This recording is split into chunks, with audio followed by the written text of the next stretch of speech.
اتنے مدرسے. میں سب سے پہلے 2015 میں برما آیا, میانمار. برما تو ایک غیر مسلم اسٹیٹ ہے. میں جب وہاں گیا, وہاں میں نے بڑے بڑے مدرسے دیکھے, دینی تعلیم ہو رہی ہے, 8 سال کے لیے بچے پڑھ رہے ہیں وہاں پہ. تو میں نے پوچھا بھائی یہاں دینی تعلیم اور مسجدیں کیسے آباد ہیں, اتنی بڑی بڑی مسجدیں, اتنے امام کہاں سے ملے, کہاں سے آئے بھائی؟ کوئی مظاہر علوم سے, دیوبند سے ایک مولانا آئے تھے 50 سال پہلے, کوئی 60 سال پہلے, ان کی محنتیں. افریقہ میں جاؤ تو یہ گجراتی لوگ بھی, یہ کوئی اللہ کی الگ ہی مخلوق ہے. جہاں دنیا میں گئے مدرسہ بنایا, مسجد بنائی, اپنے خرچے پہ, اپنی تجارت پہ. دنیا میں ہر جگہ گجراتی ملیں گے آپ کو, ہر جگہ. یہاں بھی ہے ماشاءاللہ. گجراتیوں کے جو جد امجد تھے نا, جو دادا کے پردادا, لگتا ہے ان میں ایک شادی کا رواج نہیں تھا, کیونکہ پوری دنیا کو گجراتیوں سے بھرنا یہ ایک بیوی سے ممکن نہیں ہے. ایک ہمارے جو کے پی کے ماشاءاللہ پشتون ہیں, ساری دنیا میں پھیلے ہوئے ہیں. جو قوم بھی زندہ رہنا چاہتی ہے نا, اس کو اپنی نسل بڑھانی پڑتی ہے. بارڈر توڑ کے, ملک چھوٹا پڑے بارڈر توڑ کے نکلتے ہیں. اٹلی جب میں گیا, اٹلی گیا تو میں نے وہاں بنگلہ دیشی ساتھی بہت دیکھے. اتنے ملنے آ رہے تھے, بنگلہ دیش کے, یہ بنگلہ دیش کے, یہ بنگلہ دیش کے. وہاں ایک جنرل اسٹور میں ہم گئے. میں نے ساتھیوں سے کہا کہ مجھے یہاں اٹلی میں کوئی بچہ نظر نہیں آ رہا. انگریزوں کا بچے ہوتے ہیں نا, پارکوں میں ہوتے ہیں, کہیں پارکوں میں تو آتے ہی وہ لوگ ہیں نا جن کی فیملی ہوتی ہے. میں نے کہا یہاں نارمل جگہوں پہ بچے نظر نہیں آتے. ہمارے تو آئے, آپ کو بچے گلی محلوں میں کتنے نظر آئیں گے کھیلتے ہوئے. میں نے کہا اٹلی میں بچہ مارکیٹ سے کیوں شارٹ ہو گیا؟ تو میں جب وہاں گیا, ایک جنرل اسٹور میں ہمیں دور واکر میں ایک بچہ نظر آیا کہ ایک آدمی اپنے بچے کو لے کے گھوم رہا ہے. میں نے کہا چلو کسی ایک انگریز کا بچہ, تو انگریز تو نہیں ہے وہ لوگ, اٹلی والے تو ان کی الگ زبان ہے. چلو بچہ تو نظر آیا. پارکوں میں تو نظر آتے ہیں لیکن جنرل جگہوں پہ بہت کم نظر آتے ہیں. میں وہاں گیا تو دیکھا وہ بنگلہ دیشی ساتھی تھے, اپنا بچہ لے کے گھوم رہے تھے. وہاں بنگلہ دیش کے لوگ اتنے زیادہ, مجھے اٹلی میں بنگلہ دیش کے لوگ نظر آئے. اب اٹلی والوں کی نسل کم ہو رہی ہے, حقیقت ہے, یہ حقیقت ہے. یہ وہاں کی حکومت پریشان ہے, پتہ ہے آپ کو. علاقے کے علاقے خالی ہو گئے, یہ رپورٹ ہے. بہت سے علاقے اٹلی میں ویران. لوگ کہتے ہیں کہ نہیں ہم تو گئے ہیں میلان میں, وہاں تو بہت پبلک ہے. بھائی جو بڑے بڑے علاقے تھے, شہر تھے, آہستہ آہستہ ویران ہو کے ختم. وہ تو آبادی سمٹ رہی ہے نا. ہمارے مسلمان بھائی بنگلہ دیش والوں نے اپنی سپیڈ الحمدللہ مینٹین رکھی ہوئی ہے. جاپان میں ہمارے پشتونوں نے, پٹھان بھائیوں نے اپنی سپیڈ پہ کوئی کمپرومائز نہیں کیا. اٹلی میں بنگلہ دیشی ساتھیوں نے, میں نے کہا, اور 8 سے 50 تو نسوار بھی مل رہی ہے جاپان میں, اور چپلی کباب کے ہوٹل بھی مل رہے. سمجھ رہے؟ نسوار جانتے ہیں آپ لوگ؟ وہ نہیں یوں کر کے رکھی جاتی یہاں پہ, یہ کر کے رکھتے ہیں یہاں. چلو کبھی کراچی آؤ تو ہم, اچھا گل بولتے ہیں, چلو خیر, چلو جو بھی بولتے ہیں خیر. تو بڑی محنتیں کی علماء نے, اور یہ محنتیں آج سے نہیں ہو رہی. آدم علیہ السلام کے زمانے سے دین کو زندہ رکھنے کی محنت ہو رہی ہے. تو سوچنے کی بات ہے کیا چیز تھی ان اکابر نے جو محنتیں کی, خون پسینہ بہایا, کوئی ان کا مالی فائدہ نہیں تھا اس میں. اتنی قربانیاں دیں, پیغمبروں نے قربانیاں دیں, صحابہ نے قربانیاں دیں, تابعین نے قربانیاں دیں, تبع تابعین نے قربانیاں دیں, محدثین نے قربانیاں دیں, فقہا نے قربانیاں دیں. تو اتنی قربانیاں کیوں دیتے رہے ہیں؟ ایک منٹ کھڑے رہنے دینا, کھڑے رہنے دینا, کوئی بات. تو اتنی قربانیاں کیوں دی ہیں؟ موسیٰ علیہ السلام نے قربانی دی, کس کے خلاف؟ فرعون کے خلاف.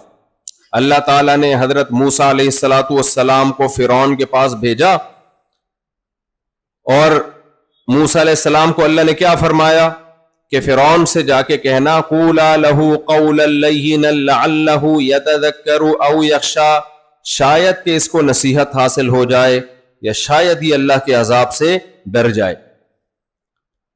بنی اسرائیل تھے مومن، بنی اسرائیل پیغمبروں پر ایمان رکھتے تھے، غلام بن چکے تھے، فرعون غالب آ گیا تھا. دنیا میں بہت ساری قومیں غلام بنتی ہیں، لیکن اللہ ان کی نجات کے لیے کسی پیغمبر کو نہیں بھیجتا رہا. بنی اسرائیل چونکہ ایمان والے تھے، اللہ کو، اللہ کے پیغمبروں کو مانتے تھے، جب وہ غلام بنے ہیں، ان پہ فرعونیوں نے ظلم کیا ہے، تو اللہ نے ان کو نجات دلانے کے لیے، دنیا کا امام بنانے کے لیے کس کو بھیجا؟ موسیٰ کلیم اللہ کو. سوال پیدا ہوتا ہے اور قوموں کے لیے تو نہیں آئے پیغمبر، بنی اسرائیل کے لیے کیوں آئے ہیں پیغمبر؟ کیونکہ بنی اسرائیلی اللہ کے لاڈلے تھے. لاڈلے تو سمجھتے ہیں نا، لاڈلے کا کیوں لاڈلے تھے؟ یہ وہ قوم تھی جو اللہ پہ، اللہ کی کتابوں پہ، اللہ کے پیغمبروں پر ایمان رکھتی تھی. 100,000 فرعونی پیدا ہو جائیں دولت اور منصب والے، کیا ایک موسیٰ علیہ السلام کی خاک کے برابر ہو سکتے ہیں؟ فرعون نے ہمیشہ موسیٰ علیہ السلام کو تانا دیا. ام انا خیر من ھذا الذی ھو مہین، لوگوں میں زیادہ بہتر ہوں یا یہ وہ شخص جس کے پاس نہ دولت ہے اور یہ غلام قوم میں پیدا ہوئے؟ ھذہ الانہار تجری من تحتی، یہ میرے باغ ہیں جن کے نیچے نہریں بہتی ہیں. کس قدر موسیٰ علیہ الصلوۃ والسلام کو فرعون نے مختلف موقعوں پہ مختلف قسم کے تانے دیے اور کیا کچھ نہیں کہتا رہا، لیکن اللہ کو حضرت موسیٰ علیہ السلام سے اتنی محبت، قرآن میں جس پیغمبر کا سب سے زیادہ نام استعمال ہوا ہے وہ کون سے پیغمبر ہے؟ موسیٰ علیہ السلام. حالانکہ نہ دولت ہے اور نہ حکومت ہے، کچھ بھی نہیں. یہ جو تبلیغ والے کہتے ہیں نا ایمان ایمان ایمان، یہ مذاق تھوڑی کر رہے ہوتے ہیں. اللہ کی نظر میں سب سے بڑی اہمیت کس کی ہے؟ دیکھو مجھے ایک بات بتاؤ، آپ کے والد صاحب، آپ کے ابا کے 2 بیٹے ہیں، ہونے تو نہیں چاہیے، 8-10 ہونے چاہیے، لیکن اتفاق سے کتنے ہیں؟ اس میں تو میرا قصور نہیں ہے نا. ابا کے بیٹے کتنے ہیں؟ اتفاق سے 2 ہیں.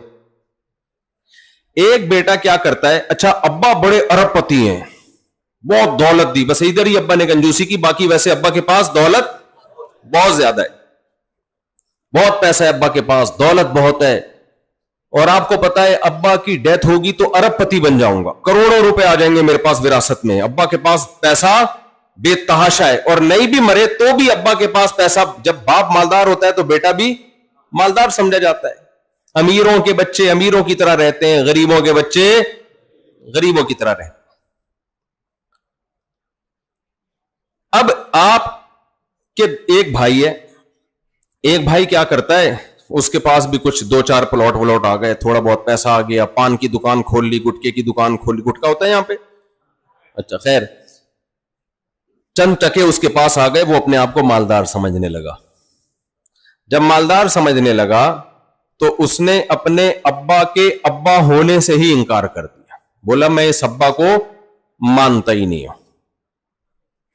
باقی ابا کی خدمت بھی کرتا ہے، محلے پڑوس والوں کی خدمت بھی کرتا ہے، لوگوں سے السلام علیکم کہہ کے ملتا ہے، سب کے ساتھ اس کا سلوک بہت اچھا ہے. لیکن جب پوچھا جائے یہ آپ کے ابا ہیں، کہتا ہے یار یہ بحث میرے سامنے نہ کیا کرو، کون کس کا ابا ہے ان باتوں میں کچھ بھی نہیں رکھا. اصل ہے سائنسی ترقی. اصل کیا ہے؟ سائنس. ترقی ہونی چاہیے، ایجوکیشن کو فوکس کرو، تعلیم کو فوکس کرو. یہ کیا ابا اماں بہن بھائی فضول سی باتیں لگائی ہوئی ہیں. انگریز کہاں سے کہاں پہنچ گیا، یہ ابھی تک ابا، انگریزوں میں ابا ہوتے ہیں، بہت سو میں ہوتے ہیں، بہت سو میں نہیں بھی ہوتے، لیکن کتنی ترقی کی ہے انہوں نے. دوسرا بیٹا ہے جو غریب ہے، نہ اس نے کوئی بہت زیادہ ترقی کی، نہ اس کے پاس پیسہ ہے، لیکن جب کوئی ان سے پوچھتا ہے کہ آپ کے ابا کون ہیں تو وہ کہتا ہے یہ میرے ابا ہیں، میں کبھی بھی ان سے دستبردار نہیں ہو سکتا، کبھی بھی ان کو میں چھوڑ نہیں سکتا، اگر مجھ سے ابا کی نافرمانی ہو جائے تو ابا سے معافی مانگوں گا، سوری کروں گا۔ دنیا کی نظر میں اس پہلے والے کی ویلیو بہت زیادہ ہوگی، لیکن ابا کی نظر میں اس پہلے والی کی ویلیو 2 ٹکے کی نہیں ہوگی۔ آج پہلی دفعہ ٹکے کا لفظ میں ایسی جگہ استعمال کر رہا ہوں جہاں ٹکا استعمال ہوتا ہے، بنگلہ دیش، ورنہ یہ مثالیں میں نے بہت دی ہیں، 2 ٹکے، لیکن ایسی جگہ لوگوں کو بتانا پڑتا ہے ٹکا کی، ہاں تو چلتا ہی ٹکا ہے۔ ایک آدمی کو کسی نے تانا دیا، 2 ٹکے کے آدمی، اس نے کہا سر آپ نے اپنی ویلیو میرے ساتھ برابر کر دی، اس پہ مجھے بہت افسوس ہوا۔ خیر، تو ابا کی نظر میں وہ بیٹا جو ابا کو سرے سے مانتا ہی نہیں ہے، باقی بہت سارے کام کر رہا ہے، لوگوں کی نظر میں تو حیثیت ہوگی، ابا کی نظر میں ہوگی حیثیت؟ ہے بھائی، کوئی حیثیت نہیں ہے۔ ابا کہے گا جو مجھے مانتا ہی نہیں ہے تو ٹھیک ہے نا، لوگوں کے لیے خدمت کر رہا ہے تو لوگوں سے اجر لینا اس کو۔ تو یاد رکھو اس کائنات کو سائنسدانوں نے نہیں بنایا، اس کو کس نے بنایا ہے؟ یہ بنی نہیں ہے، بنائی گئی ہے۔ خود بخود دنیا میں کچھ ہوتا ہے؟ کچھ بھی نہیں ہوتا، خود بخود شادی بھی نہیں ہوتی، کیونکہ بہت سے لوگ بیٹھے ہوتے ہیں کوئی رشتہ ہی نہیں دے رہا، کوئی شادی نہیں ہو رہی۔ بھائی ہلو گے جلو گے، پیسہ کماؤ گے، کہیں پیغام بھیجو گے تو ہوگی نا، ایسے بیٹھے بیٹھے تھوڑی ہو جاتی ہے۔ ایک مولوی صاحب بیٹھے بیٹھے دعائیں مانگتے تھے، اے اللہ، وہ حلوے بہت کھاتے تھے، مٹھائی حلوے بہت، دعائیں مانگتے تھے اے اللہ مجھے شہادت کی موت عطا فرما۔ تو کسی نے کہا حضرت شہادت کے لیے بارڈر پہ جانا پڑتا ہے، حلوے میں بم رکھ کے کوئی بھی نہیں دیتا۔ سمجھ رہے کہ نہیں سمجھ رہے؟ کچھ کرنا پڑتا ہے۔ دنیا میں کوئی بھی کام خود بخود کبھی بھی نہیں ہوتا، یہ ہو نہیں سکتا یہ کائنات خود بخود بن گئی ہو، میں اور آپ خود بخود بن گئے ہوں۔ اس کائنات کو کسی نے بنایا ہے، اور بنانے والا کون ہے؟ اس کا نام کیا ہے؟ اللہ، خدا نے بنایا اس کائنات۔ آپ کہہ سکتے ہیں کہ بھئی ہم اللہ کو کیوں مانے، ہو سکتا ہے اللہ کے علاوہ معاذ اللہ کسی اور نے بنا دیا ہو؟ اس کا جواب یہ بھائی ہم اس خدا کو مانیں گے نا جو ہم سے کلام کرتا ہے، جو ہمیں بتاتا ہے، جس نے قرآن نازل کیا، جس نے تورات اور انجیل کو نازل کیا، جس نے پیغمبروں کو بھیجا۔ اللہ کے علاوہ کوئی اور خدا ہے ہی نہیں جو اپنا انٹروڈکشن کرواتا ہو، اپنا تعارف کرواتا ہو۔ کیا خیال ہے بھائی؟ ہم اللہ سے پوچھتے ہیں اللہ تجھے راضی کرنے کے لیے کیا کرنا ہے؟ اللہ کہتے ہیں 5 نمازیں پڑھنی ہیں۔ اے اللہ تو کن چیزوں سے ناراض ہوتا ہے؟ زنا سے ناراض ہوتا ہوں، شراب سے ناراض ہوتا ہوں، جوے سے ناراض ہوتا ہوں، سود سے ناراض ہوتا ہوں، چوری سے ناراض ہوتا ہوں۔ اے اللہ تو کس کا حق تو نے سب سے زیادہ رکھا؟ ماں کا حق اور باپ کا حق میں نے سب سے زیادہ رکھا۔ اے اللہ جب باپ مر جائے وراثت کیسے تقسیم ہوگی؟ وہ اللہ بتاتا ہے ایسے تقسیم ہوگی۔ ایک تو یہ اللہ ہے۔ دوسرا اگر اللہ کے علاوہ کوئی اور خدا ہے تو آج تک اس نے کچھ سمجھایا نہیں اپنے بندوں کو، بات ہی نہیں کر رہا، وہ چپ چاپ بیٹھا ہوا ہے۔ تو ہم گونگے بہرے خدا پہ ایمان لائیں، بولنے والے خدا پہ ایمان لائیں جو کلام کرتا ہے؟ تو وہ اللہ کے علاوہ آپ کے پاس کوئی ہے نہیں۔ مارکیٹ میں جب آپ کے پاس کوئی آپشن نہیں ہوتا تو جو ہوتا ہے وہی وہ ہوتا ہے آپ کے پاس۔ آپ کہتے ہو بھائی دیکھو گھر میں فون کرتے ہو یہ چیز اتنے کی مل رہی ہے، اماں کہتی ہیں سستی لے آ، اماں اس دکان کے علاوہ کہیں اور نہیں مل رہی، تو اماں کہتی چل وہیں سے لے آ۔ تو جو چیز اویلیبل ہوگی وہی مانی جائے گی نا۔ ہم جس خدا پر ایمان رکھتے ہیں وہ کلام کرتا ہے، وہ اپنا تعارف کرواتا ہے، اللہ لا الہ الا هو الحی القیوم لا تأخذہ سنۃ ولا نوم، پوری اپنے بارے میں اس نے معلومات دی ہمیں، اور بندوں سے کبھی ڈسکنیکٹ نہیں ہوا۔ آدم علیہ السلام کے ذریعے اپنے بندوں سے رابطہ کیا، موسیٰ علیہ السلام کو پیغمبر بنا کے بھیجا، عیسیٰ ابن مریم کو پیغمبر بنا کے بھیجا، داؤد علیہ السلام کو، سلیمان علیہ السلام کو، یونس علیہ السلام کو، اور موسیٰ علیہ السلام کو، محمد صلی اللہ علیہ وسلم کو، ابراہیم علیہ السلام کو، اسماعیل علیہ السلام کو، یوسف علیہ السلام کو، یعقوب علیہ السلام کو، سب کو بھیجتا رہے تاکہ اللہ کا پیغام وہ اللہ کے بندوں تک پہنچاتے رہیں۔ تو یہ والے اللہ پہ ہی ہم ایمان لائیں گے، اس کے علاوہ کوئی اور گاڈ نہیں ہے جس پہ ہم ایمان لائیں، کیونکہ وہ ہوتا تو وہ اس طرح ہم سے کلام کرتا اور ہمیں اپنے بارے میں بتاتا۔ دیکھو مجھے ایک بات بتاؤ, آپ بچپن سے بڑے ہوئے, آپ جن کو ابا سمجھتے رہے, ڈیڈی پاپا کہتے رہے, ان کی خدمت کرتے رہے, وہ آپ کے کی گود میں اٹھا کے گھومتے رہے, آپ اسی 50 سال کے ہو گئے, آپ اسی میں. ایک دن آپ کے ابا کے بچپن کے دوست نے کہا کہ تمہارا ابا میں ہوں, یہ نہیں ہے, لہذا میرے ساتھ زندگی گزارو. آپ بولو گے میں 40 سال کے ساتھ 40 سال سے تو ان کے ساتھ گھوم رہا ہوں, میں 40-50 سال سے, اور یہ مجھے اپنے اولاد بھی کہتے ہیں اور میں ان کو اپنا ابا بھی کہتا ہوں. کاغذات میں بھی میں نے ان کو اپنا ابا کہہ دیا, اور اب بھی یہ مجھے اپنا بیٹا کہتے ہیں. پڑھایا لکھایا بھی انہوں نے, اور کاغذ میں بھی یہ میرے ابا ہیں. تو اتنے دن آپ خاموش کیوں رہے ہیں بھائی؟ آپ فوراً آتے نا, بولتے غلط, تم کی گود میں اٹھا رہے ہو, میرا بیٹا ہے میں گود میں اٹھاؤں گا.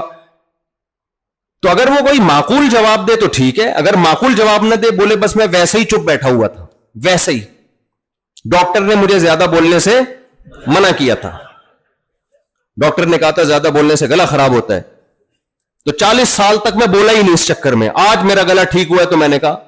آپ اس سے کہہ رہے ہو بھائی آپ کا گلا کیا, آپ تو اتنی گھنٹے گھنٹے تقریریں کرتے ہو, گلا کیسے خراب ہے یار؟ وہ الگ بات ہے, لیکن یہ والی بات ڈاکٹر نے بولنے سے منع کی تھی. تو آپ مان لو گے اس باپ کا دعویٰ جو جھوٹا باپ ہے؟ کبھی بھی نہیں مانو گے, بولے ہٹ یہاں سے, دفاؤ.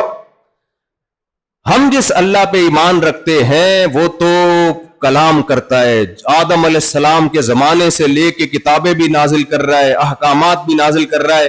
اور جو دوسرا خدا ہے اگر کوئی ہے وہ ہزاروں سال سے چپ بیٹھا ہوا ہے, یا تو اس کا گلا خراب ہے یا اس کو ڈاکٹر نے بولنے سے منع کیا ہے. تو ہمارے پاس اللہ کے علاوہ, گاڈ اللہ کے علاوہ ماننے میں ہمارے پاس کوئی آپشن ہے ہی نہیں, تو اللہ ہی کو ماننا پڑے گا ہمیں خدا. اس لیے یاد رکھو اسلام کا کانسیپٹ 2 اور 2 4 کی طرح کلیئر ہے, اس لیے ہم مسلمان ہیں. اسلام کے ساتھ کوئی مذہب پنپتا ہی نہیں ہے بھائی. اللہ کا تصور اتنا کلیئر, پیغمبروں کا تصور کلیئر ہے, تعلیمات 2 اور 2 4 کی طرح کلیئر ہیں. تو میرے اور آپ کے پاس اگر ہم مذہب کو فالو کرنا چاہیں تو اسلام کے سوا کوئی آپشن ہے ہی نہیں, کوئی اسلام کے ٹکر کا ہے ہی نہیں, تو ہم وہاں کیوں جائیں؟ تو اس لیے جو اللہ کو مانتے ہیں, جو اوریجنل خدا ہے, وہ کون ہے؟ اللہ. تو اللہ اپنے ماننے والوں کو, کوئی جمشید کا بیٹا ہو, جمشید نام کے لوگ ہوتے ہیں معذرت کے ساتھ, تو جو بیٹا جمشید صاحب کو مانتا ہوگا کہ میرے ابا ہیں, اور ایک بیٹا نہیں مانتا, تو دنیا تو شاید دوسرے کو سر پہ بٹھائے, لیکن ابا کی نظر میں اس کی کوئی ویلیو نہیں ہوگی. ابا اس کو پہلے اس کو مانیں گے جو ابا کو مانتا ہے, ابا کو نہیں مانتا تو ابا کہے گا بھائی تو ساری دنیا کو مانتا ہو. اس لیے میرے بھائی, رنگ رلیوں پہ زمانے کی نہ جانا اے دل, یہ خزاں ہے جو بانداز بہار آئی ہے. کافر کی ترقی دیکھ کر کبھی کافر سے متاثر مت ہو. ہاں اپنے اندر کوئی خامی ہے اس کو ضرور ٹھیک کرو, اور اس کے اندر کوئی خوبی ہے تو اس کو فالو کرو, مگر یہ مت سمجھو کہ کافر ترقی میں آ کے کامیاب ہو گیا اور اگر ہم ترقی نہ کر سکے تو ناکام ہو گئے. نا نا نا نا, ناکام. بعض دفعہ دنیا میں ظالم آدمی ترقی کر لیتا ہے, مظلوم ترقی میں پیچھے رہ جاتا ہے.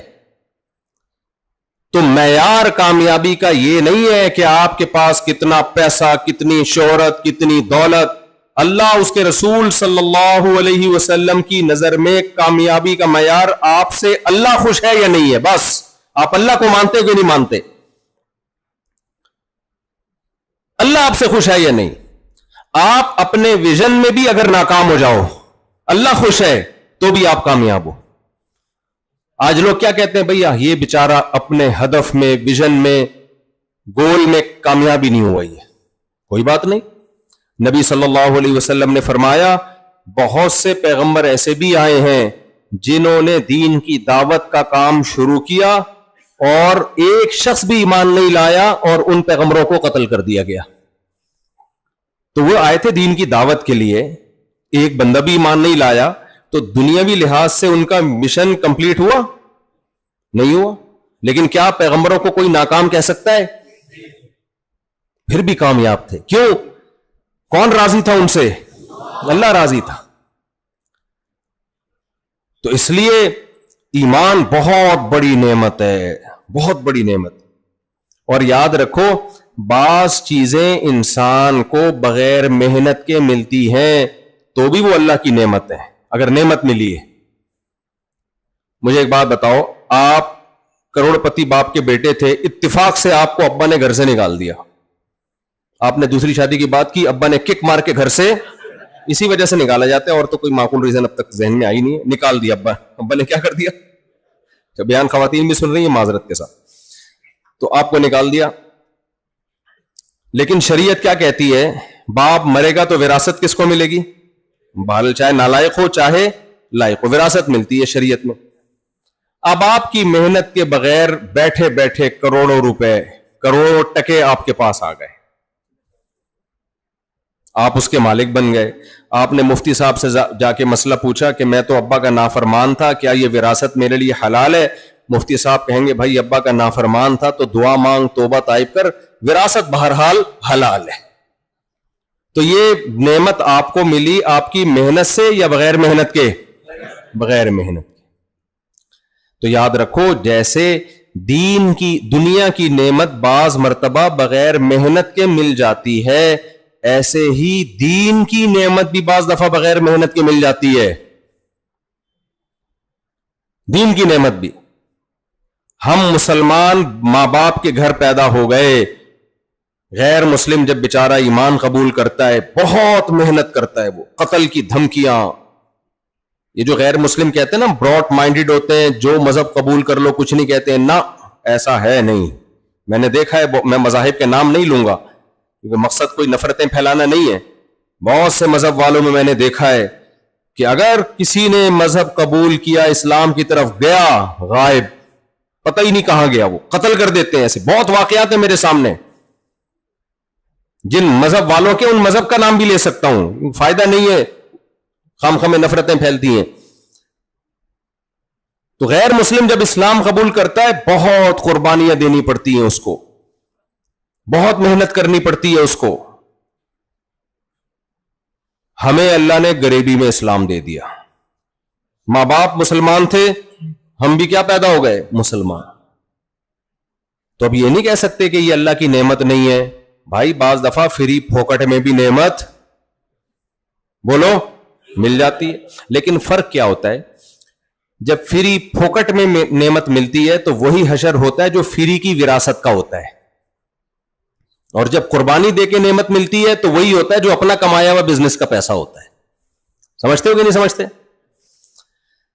میں نے بہت سے لوگ دیکھے ابا کی وراثت ملی, جن میں خود بھی ہوں, تجربوں کی بھیٹ چڑھا کے برباد, کیونکہ خون پسینہ لگا نہیں ہوتا, تو اس کو دے دیے پیسے, وہ بزنس کرے گا, رکشہ خرید کے اس کو دے دیا, ٹیکسی خرید کے اس کو دے دی, ایک دکان کھول کے اس کو دے دی, سب نے برباد کر کے بیڑا غرق.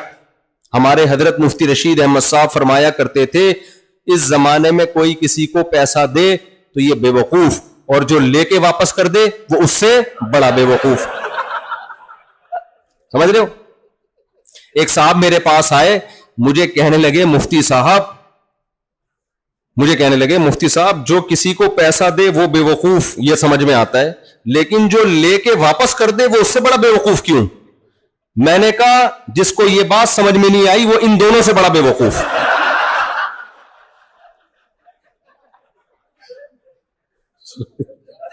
سمجھ رہے؟ اب مجھے نہیں پتا آپ لوگ کی سمجھ میں آیا کہ نہیں آیا. اگر نہیں آیا تو آپ ان تینوں سے بڑے بے وقوف.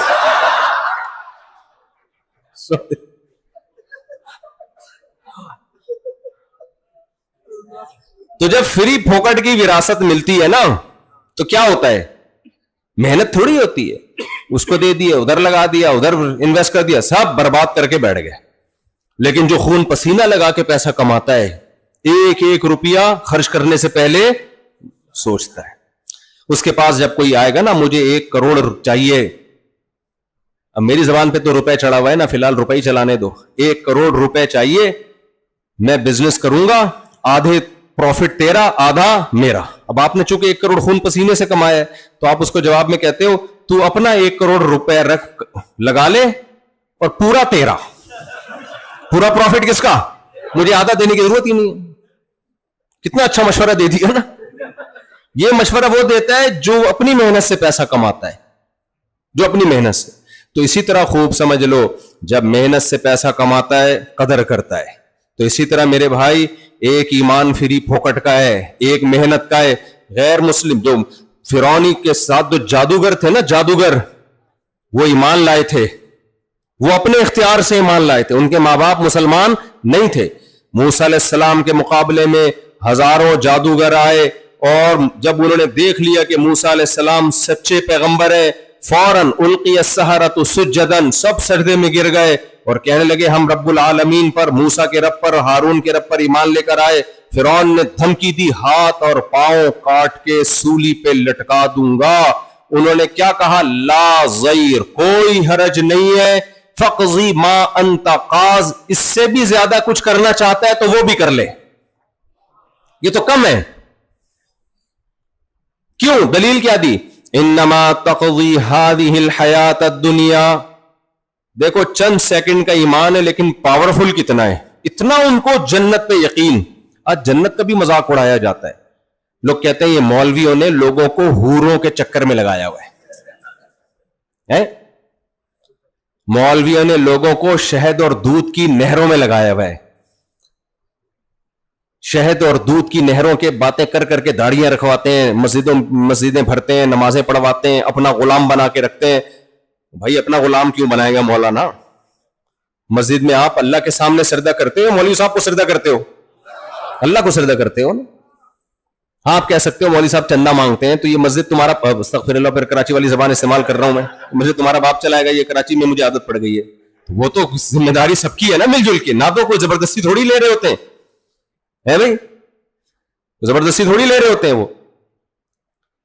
تو کہتے ہیں مولویوں نے لوگوں کو حوروں کے چکر میں ڈالا ہوا ہے, مولویوں نے لوگوں کو شہد کی نہروں کے چکر میں. بھائی چکر میں نہیں ڈالا ہوا. اللہ کے پیغمبر موسیٰ کلیم اللہ, آج تورات موجود ہے, تحریف ہے لیکن بہت ساری چیزیں آج بھی موجود ہیں. جنت کا تذکرہ موسیٰ علیہ السلام کی تعلیمات میں بھی, جنت کا تذکرہ حضرت عیسیٰ ابن مریم کی تعلیمات میں بھی, تمام پیغمبروں کی, قرآن میں بھی جنت کا تذکرہ, اور جہنم کا تذکرہ بھی تمام آسمانی کتابوں میں. سارے پیغمبر اس جہنم سے ڈرا رہے ہیں اور جنت کی لالچ دلا رہے ہیں. تو یہ کوئی سیاسی بیان نہیں ہو سکتا. تو چند سیکنڈ کا ایمان تھا جادوگروں کا, چند سیکنڈ کا ایمان. آپ میں سے یہاں کوئی روحانی عملیات تو نہیں کرتا نا؟ کرتا ہے تو ابھی سے توبہ کر لے. یہ عملیات والوں نے بڑا بھیڑا غرق کیا ہوا, خوب سمجھ لو. ابھی میں اس پر زیادہ بات نہیں کروں گا, میرا ٹاپک چینج ہو جائے گا. روحانی عملیات کے نام پہ بالکل مت آؤ. انشاءاللہ نہ آپ پہ کبھی جن آئے گا, نہ چڑیل, نہ بھوت. کوئی مسئلہ ہو دماغی ڈاکٹر کو دکھا کے علاج کراؤ, اور سورہ فلق سورہ ناس پڑھ کے بس خود ہی دم کر لو, یا اپنے مسجد کے امام سے دم کروا لیا کرو. اس سے آگے مت جاؤ. جو بھی روحانی ٹوپی ڈرامے ہیں نا, سینٹر کھول کے, ٹوپی ڈرامے کا مطلب بھی پتہ چلتا ہے یہ لفظ. اب تو اتنا یہ لفظ دنیا میں پھیل گیا ہے ہمارے چینل کے ذریعے کہ انگریز بھی اب ٹوپی ڈرامے کا لفظ مجھے لگتا ہے یوز کرنے لگیں گے تھوڑے دنوں میں. خیر, تو کیپ اور ڈراما کہیں گے وہ اس کو, کیپ ڈراما. تو اس لیے یہ روحانی چیزوں سے بچو. تو جادوگر ایمان لے آئے کن چیز, روحانی چیزوں کا مطلب یہ روحانی عملیات اور فلیتے ولیتے, ان سب چیزوں سے بچاؤ اپنے آپ کو. تو جادوگر ایمان لے کر آئے.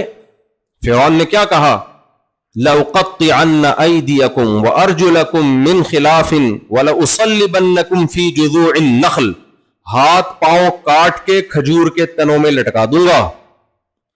تو جادوگروں نے کیا کہا, لا ضیر, کوئی پرابلم نہیں ہے. سوال پیدا ہوتا ہے بھائی کیوں کوئی پرابلم نہیں ہے؟ زندگی سے زیادہ کوئی چیز انسان کو محبوب ہوتی ہے؟ ہمارے حضرت مفتی رشید احمد صاحب ایک واقعہ سنائے کرتے تھے کہ بہت سے لوگ کہتے ہیں نا اس زندگی سے تو موت ہی بہتر ہے. موت دیکھی نہیں ہوتی نا, اس لیے کہہ رہے ہوتے ہیں. یہ جو خودکشی کرتے ہیں نا, یہ بچ جاتے ہیں تو دوبارہ کبھی نہیں کرتے. یہ ان کو اندازہ ہوتا ہے کہ بھائی یہ تو بڑا پرابلم ہو رہی ہے اس میں, تو وہ تو مر جاتے ہیں اس لیے. ورنہ جو بچے ہیں نا وہ دوبارہ سب کچھ کیا, خودکشی نہیں کی کبھی انہوں نے, کیونکہ ان کو نظر آتا ہے نا مرتے ہوئے ہوتا کیا ہے. تو ایک آدمی دعا مانگتا تھا, اے اللہ اس زندگی سے تو موت ہی بہتر ہے, موت دے دے, موت دے دے. ایک دن دعا مانگ رہا تھا, اوپر درخت پہ ایک آدمی رسہ لے کے بیٹھا ہوا تھا, پھندا لے کے. اس نے پھندا ڈالا اوپر سے, اب یہ دعا مانگ رہے ہیں اللہ اس زندگی سے تو موت ہی بہتر ہے. پھندا لٹکا, اوپر سے آواز آئی, اے میرے بندے میں نے تیری دعا قبول کر لی ہے بھائی, اس پھندے میں اپنا سر دے دے, میں تجھے اوپر اٹھا لوں گا. تو یہ دعا میں کیا کہتا ہے, یا اللہ ادھر تو کوئی مذاق بھی نہیں کر سکتا. اللہ کو کیا سمجھا رہا ہے, تو کوئی مذاق بھی نہیں کر سکتا ہے. بھائی موت جب تک اچھی لگتی ہے جب تک دیکھی نہ ہو, ورنہ دنیا میں سب سے زیادہ ناپسندیدہ چیز انسان کے لیے کیا ہے, موت. تو فرعون کیا کہہ رہا ہے, سب کے ہاتھ پاؤں کاٹ کے کھجور کے تنوں پہ مار دوں گا لٹکا کے میں. کچھ تو ڈرنا چاہیے تھا نا جادوگروں کو, اور جادوگروں کو پتا تھا فرعون یہ کر بھی دے گا, یہ فرعون ہے, یہ ہوائی بھڑکیاں نہیں لگا رہا, دھمکیاں نہیں دے رہا, یہ کرے گا, اور اس کی حکومت جا رہی ہے, پھر کیوں نہیں کرے گا یہ. تو جادوگروں نے کیا کہا, سوال پیدا ہوتا ہے جادوگر فوراً تیار کیوں ہو گئے, یہ سوال ہوتا ہے کہ نہیں ہوتا. تو جادوگر کہنے لگے انما تقضی هذه الحیات الدنیا, تو جو کچھ کرے گا اس دنیا میں کرے گا, اور یہ دنیا مسافر خانہ ہے, آج نہیں تو کل یہاں سے جانا ہے, آج نہیں تو کل تو مریں گے. سے پتا چلا کہ 1 سیکنڈ کے ایمان نے جادوگروں کے دلوں سے دنیا کی محبت نکال دی. دنیا کو مسافر خانہ سمجھنا شروع کر دیا انہوں نے. ہم 4 ٹکے آ جائیں نا ہمارے پاس تو ہم یہ سمجھتے ہیں کہ یہی ہے سب کچھ, ہم نے یہی رہنا ہے. جب بھی کوئی اپنا بڑا گھر دکھایا کرے نا, اتنا بڑا گھر دیکھو میرا, تو ایک تو دعائیں دیا کرو, نعمت ہے اللہ کی, لیکن فوراً سوچا کرو جانا کہاں ہے, قبرستان. جانا کہاں ہے بھائی, قبرستان. مریں گے, ختم, فینش. کیا گھر, کیا گاڑی, کیا رکشا, کیا ٹرین, کیا جہاز, سب بزنس کلاس میں لوگ سفر کر رہے ہوتے ہیں, ولاگ بنا رہے ہوتے ہیں, یہ دیکھیں میں بزنس کلاس میں جا رہا ہوں. بھائی ایک دن تیرے جنازے کا بھی ولاگ بنے گا. ہاں ٹھیک ہے, خوش ہونے پر حکومت نے پابندی نہیں لگائی ہے. ابھی بنگلہ دیش میں جو نئی حکومت ہے اس نے بھی خوش ہونے پر پابندی نہیں لگائی. اب تک تو میرا یہی رپورٹ ہے کہ نہیں لگائی ہے پابندی. تو جو بھی حکومت پرانی تھی نئی تھی, پابندی کسی حکومت میں بھی خوش ہونے پر نہیں ہوتی. تو آپ بزنس کلاس میں سفر کر کر کے دکھاؤ میں دیکھو بزنس میں جا رہا ہوں, میں یہ کر رہا ہوں, میں وہ کر رہا ہوں, کوئی بات نہیں. جب آپ کا جنازہ ہوگا تو بھی ایک ولاگ بنانا. اب میں کیا کر رہا ہوں, قبر میں جا رہا ہوں. میں یہ ولاگر کو برا نہیں کہہ رہا, میں آپ کو سمجھا رہا ہوں کہ ان کی خوشیوں کی وجہ سے ان سے زیادہ متاثر نہ ہوا کرو. غریب آدمی احساس کمتری میں جا رہا ہوتا ہے, یار یہ دیکھو یہ بزنس کلاس میں یہ ادھر اڑ رہے ہیں, یوں جا رہے ہیں, ایسا کر رہے ہیں, اور مفتی طارق مسعود صاحب کو تو دیکھو ادھر سمندر میں ڈائیو لگائی ہوئی ہے, انجوائے کر رہے ہیں لائف کو. اور بھائی مفتی طارق مسعود صاحب بھی ایک دن لیٹا ہوا ہوگا, سمجھ رہے ہو. ابھی یہاں اتنا کراؤڈ تھا نا, کتنا 8-9 کتنا ہزار کراؤڈ ہے, 5-6 ہزار لوگ آئے ہوئے.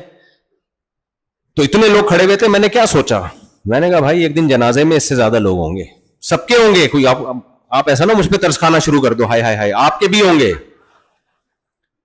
جنازے میں ہو سکتا ہے 6 لاکھ لوگ آ جائیں, 6 کروڑ لوگ آ جائیں. تو اس میں بھی کوئی خوشی کی بات نہیں, اس لیے کہ وہ 6 کروڑ لوگ اگر میرے ساتھ قبر میں بھی چل لیتے تو خوشی ہوتی مجھے کہ یار چلو اتنی محبت تھی, قبر میں لٹا کے ہمارے ساتھ ہی لیٹ گئے. جیسے ابھی کوشش کر رہے ہوتے ہیں, کمرے میں گھس رہے تھے نا, مفتی صاحب بیٹھیں گے, اتنی مشکل سے بیچارے میزبان نے کنٹرول کیا, لوگوں کی محبت ہے.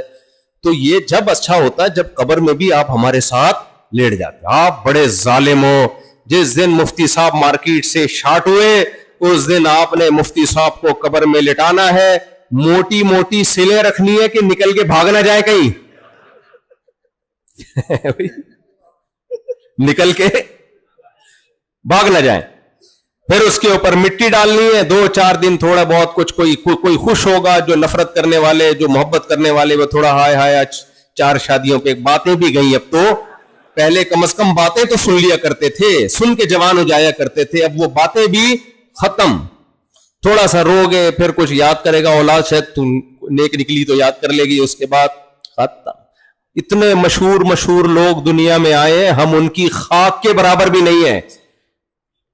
اس لیے دنیا میں سب سے بڑا بے وقوف وہ ہے جو اس دنیا سے دل لگاتا ہے اور اپنی اوقات بھول جاتا ہے.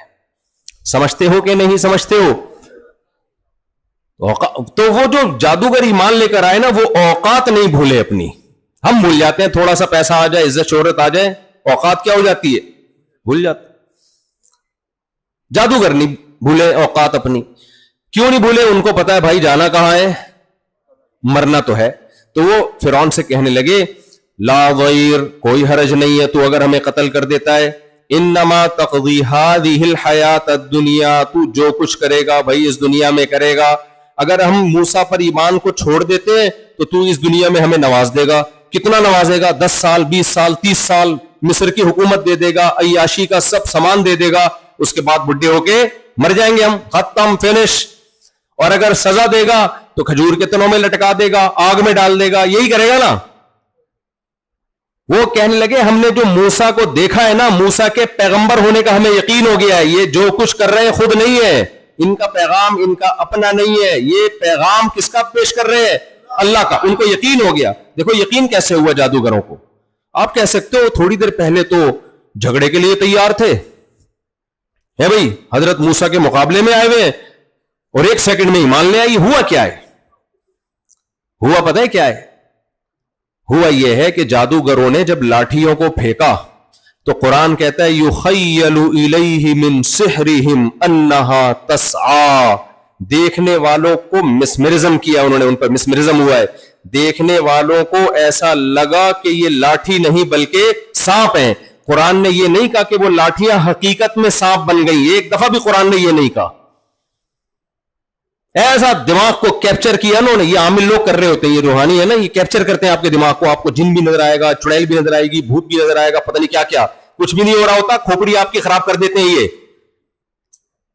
کہتے تمہارے ساتھ تمہارا ہمزاد بھی آیا ہے. ان کو بولا کرو میں ٹوٹل یہی ہوں، یہاں سے لے کے یہاں تک، موکل ہمزاد. اور یہ پتہ نہیں ایسے آدمی متاثر ہوتا ہے. بھائی علوم ہے بھائی، علم نہیں ہے ان کے پاس. کیا ہے؟ علوم. جس کے پاس کچھ بھی نہیں ہوتا نا، وہ پھر علوم کی باتیں کر رہا ہوتا ہے بیٹھ کے. تو یہ دماغوں کو کیپچر کر دیتے ہیں. تو جو مضبوط اعصاب کے لوگ ہیں ان کے دماغ کو یہ کیپچر نہیں کرتے. اب موسیٰ علیہ السلام کے کو بھی ایسا لگا کہ سانپ، یہ لاٹھیاں سانپ ہیں. تو اللہ نے لگنے دیا، ورنہ پیغمبر پہ اثر نہیں ہوتا جادو کا. لیکن اللہ نے کیوں لگنے لگا؟ تاکہ مقابلہ تو ہو نا. تاکہ کیا ہو؟ مقابلہ ہو. بعض حکمتوں سے اثر ہو جاتا ہے تاکہ پتہ مقابلہ تو ہو نا.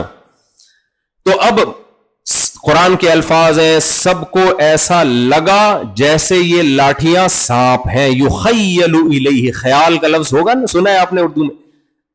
لیکن جب حضرت موسیٰ نے لاٹھی کو زمین پہ ڈالا ہے تو قرآن یہ نہیں کہتا کہ ایسا لگا کہ یہ سانپ ہیں، بلکہ حقیقت میں وہ سانپ بن گئی.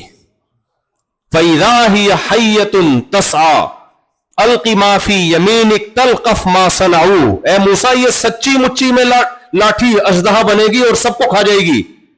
جادوگر تو جانتے تھے نا کہ مسمرزم کیا ہوتا ہے اور حقیقت کیا ہوتی ہے. دیکھو جھوٹی موٹی میں کچھ بھی دکھا دو آدمی کو، اگر پتا چلے یہ سچی مچی میں ہے، سچی مچی میں. آپ کے کسی ریلیٹو کا انتقال ہو گیا 1 مہینہ پہلے، وہ آپ کے پاس آئے، آپ بولو گے جھوٹی موٹی میں شاید مجھے کوئی خواب آ رہا ہے، آنکھیں یوں کرو گے، یوں تھپڑ مارو گے، اپنے آپ کو مطمئن کرو گے، شاید یار ہو جاتا ہے انسان کو. بعض دفعہ پرانے لوگ یاد آتے ہیں تو تصورات کی دنیا میں آ جاتے ہیں. ابا نے آ کے رکھ کے ایک چماٹ لگا دیا آپ کے کہ میں تیرا ابا ہوں، میں زندہ ہو کے آ گیا ہوں. اس کے بعد میرے بھائی ابا کی قبر میں آپ لیٹے ہوئے ہو گئے. کیا خیال ہے؟ مردے کو سچی مچی میں زندہ دیکھ لو تو گیا نا، گئے نا کام سے، گئے کام سے بھائی. آدمی خوف سے مر جائے. میں اکثر واقعہ بتاتا ہوں. ہمارے ایک جاننے والے نے کہا کہ میرا آدھے دھڑ کو فالج ہو گیا ہے. آدھے دھڑ کو ہی ہوتا ہے. تو میرا علاج نہیں ہو رہا. مجھے کسی نے کہا ہے کہ فلاں بابے کا مزار ہے، ان کے مزار پہ جاؤ تو وہ بابا وہ صحیح کر دیں گے، ان کو اللہ نے اختیارات دیے. میں نے کہا اس بابے کے تو دونوں دھڑ کام نہیں کر رہے ہیں، تبھی تو وہ بیچارے قبر میں گئے ہیں. اگر اس کا آدھا دھڑ کام کر رہا ہوتا قبر میں ڈالتے. جس کے دونوں دھڑ کام نہیں کر رہے وہ تمہارا آدھا دھڑ کیسے ٹھیک کرے گا؟